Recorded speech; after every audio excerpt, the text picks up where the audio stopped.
So, Frank, when did you come to this land of opportunity? I arrived in the United States the 4th of January, 1960. Is this when you escaped Greece? That's when they let me out, yes. That's what. And I came here by boat, Saturnia. Saturnia boat. Yeah. Από ποιο λιμάνι, from what port did you leave? We lived Greece from Patras, You left Patras, yeah? and the boat went to Naples. Ah, From Naples to Gibraltar, you didn't have to change boats. You No, came directly, no, same but boat. Saturnia. Okay, I got it. and from Gibraltar to Halifax, Oh, and then overnight to New York. And that's unbelievable. where I came. That's how I came to the United States. And We left Greece the 22nd of December, 1959, and arrived here the 4th of January, 1960, unbelievable. in New York. And And then I took the train, the overnight train, from New York to Chicago. you went to Chicago because you had relatives? Pardon me? You went to Chicago because you had relatives? Yes, I had relatives. My father's sister and her family lived Oh. in Chicago, and she had helped me apply at the University of Illinois in Chicago, and I was accepted to go to school there. So that's why I went to Chicago. And I consider Chicago my hometown in this country because that's where I grew up. I spent 10 years there. And so, okay, and you stayed in Chicago for 10 years, and then what happened? The company I was working with at the time transferred me to another division, the international division, and then the international division transferred me to Philadelphia. What company was this? That was GTE, General Telephone Electronics. Right. I was an engineer with them. They helped me. You.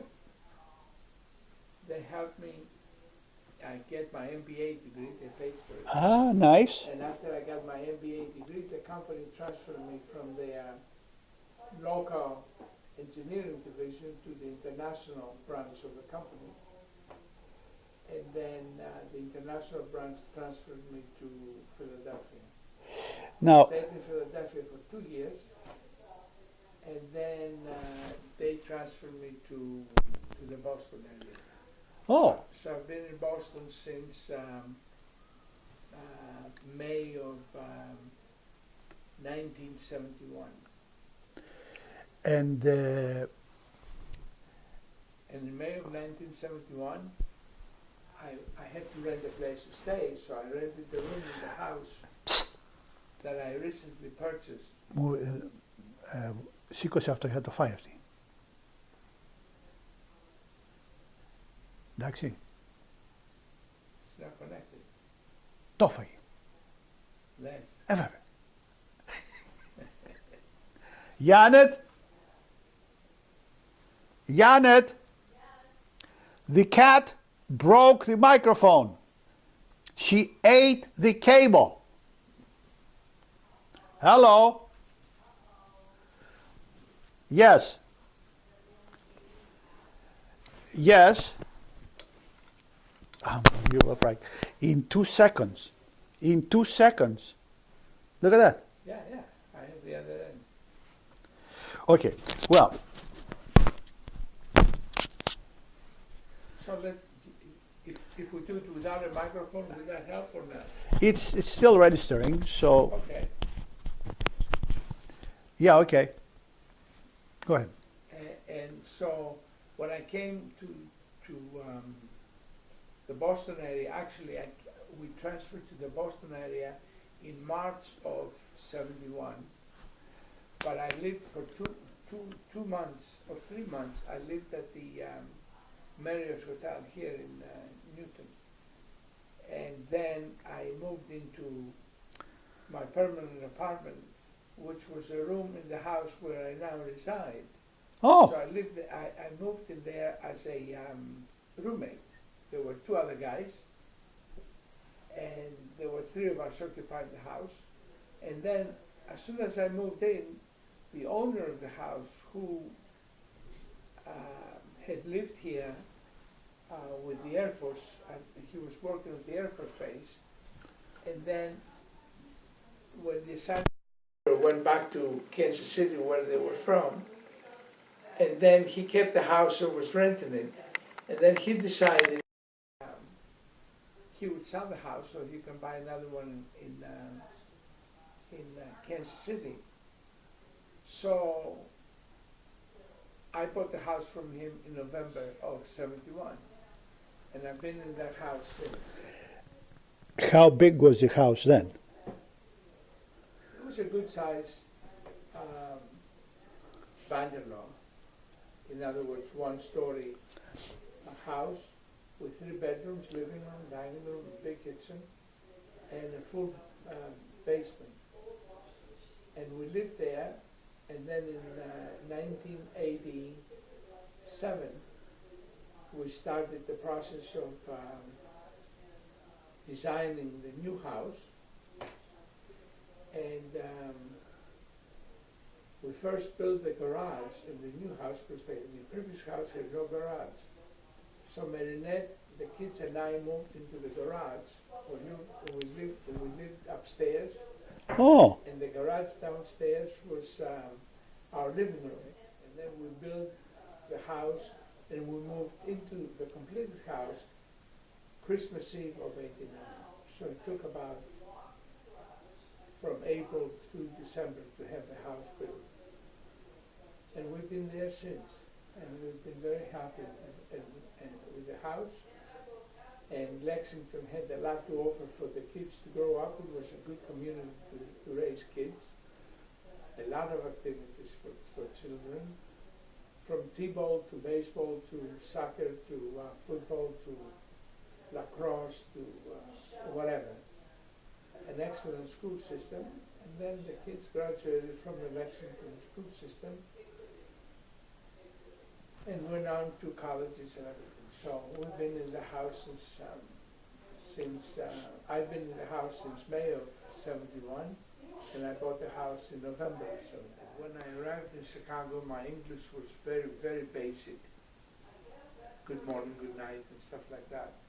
So what I did is, for the month of January, I enrolled at the local high school in Chicago. They had courses for people who were trying to learn English. So Right. I enrolled there, and then I started the semester at the end of January, beginning of February. And the first semester I was taking a course in English for for English instance, as a second language, ESL. And then I took a course in English for students for American students who had not scored well in the entrance exams in English. I was the only foreign student there. So I had 2 English courses, and then I took a course in mathematics, in physics, in trigonometry and chemistry. I knew all these courses, I knew their content, but I did not know how to say those words and nomenclatures in English. So I took these courses not so much to learn the subject, but to learn the language of expressing it. Right. And then by June of that year, I was able to understand the news. I remember Walter Cronkite Walter Cronkite. saying the news, and I was able to understand what he was talking about. And then in the summer of Do you remember how he ended his newscast every night? that's the way it is. Yeah, something like Yes. that. And that's how it is today, September 3rd. Yeah. Yeah. And then in the summer of '60, I started working part-time as a houseman in a hotel in Chicago, the Oh. South Hotel in Chicago. And then I worked there for the summer. What does that mean? What did you do? A houseman is the job that a person has who sets up rooms for functions Oh, and then cleans the room after the function is over.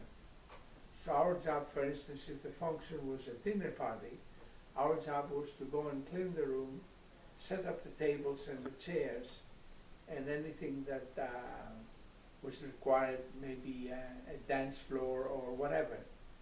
And then we would leave, and then the waiters will come in and put the tablecloths and the silverware, so on and so forth. And then when the dinner was over, then we would walk into the room, Yeah. gather the chairs and the tables, and then clean it for afterwards. Now, And that's the job of the houseman. I did that for a summer. And then in September of 1960, I started the university course as a regular student.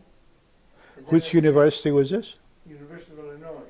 University of Illinois at that time had a 2-year college in Chicago at Navy Pier, and you were considered to be a regular student at University of Illinois, and then when you finish your 2 years studies there, you would go on as a junior at the University of Illinois in Champaign. Champaign, the main campus, yeah. Yes. Now, So I remember we were a class of, I studied electrical engineering, and we started a class of something like 250 students or something like wow. this. But when we graduated 4 years later, only 70 or 80 of us made it. The others changed subjects, changed majors, or changed universities, or Now, whatever. is that what you wanted to do all along? Your eye was on engineering? My eye was, when I left Greece, I wanted to become an electrical engineer. Now, tell me about the kind of life away from your country. There you are, 17, 18 years old, living away from home. What did you miss the most? What depressed you, or what excited you the most? Well, from one point of view, I was fortunate because I was living with my family, extended family, but Right. they embraced me, and they had a 5-year-old girl, and I grew up with her to consider her my sister. And so many years later, we still have an excellent relationship, and I still consider her a sister, not a first cousin. So that was a big plus for me. I did not, to tell the truth, I did not miss my family that much. Those days, telephone calls were very, very expensive. Yes, I remember, yeah. And I hardly made, maybe I made a call one call every 6 months. And we relied on letters that took about Yes. 10 days to reach the other side, or their letters to reach me. So communication wasn't anywhere near at the level that it is today. But it was all right. I took it for granted that I was going to, this is the sacrifice I had to make, so it was never a concern of mine. So at the house where I lived, to go to university, it took me about an hour commute each way. Like I would leave the house, walk 10 minutes to the train station, and then take the train, the metro as they call them today, take the train to Grand Avenue, and then switch to a bus for the last 2 miles, take me to Navy Pier. And Navy Pier is exactly where it is today.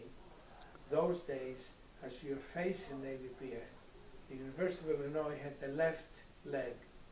The right leg was the port of Chicago. So we had a lot of international ships coming there, cargo ships. And sometimes when a boat was of Greek origin with the Greeks from Oh, yeah.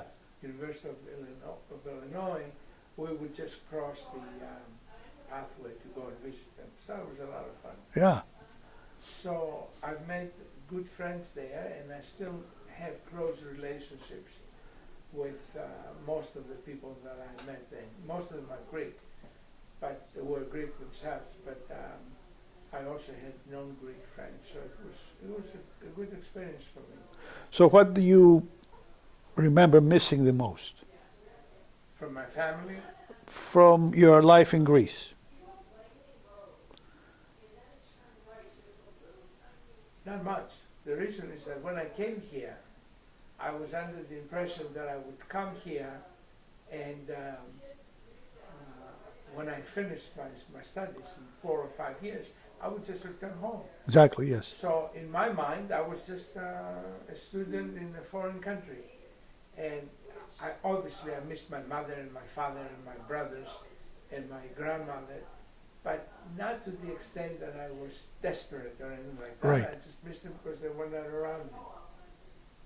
But like I said earlier, I was very fortunate to have my aunt and her family embrace me and keep me. What was the name of your aunt and your husband? My aunt's name was Thea Tula.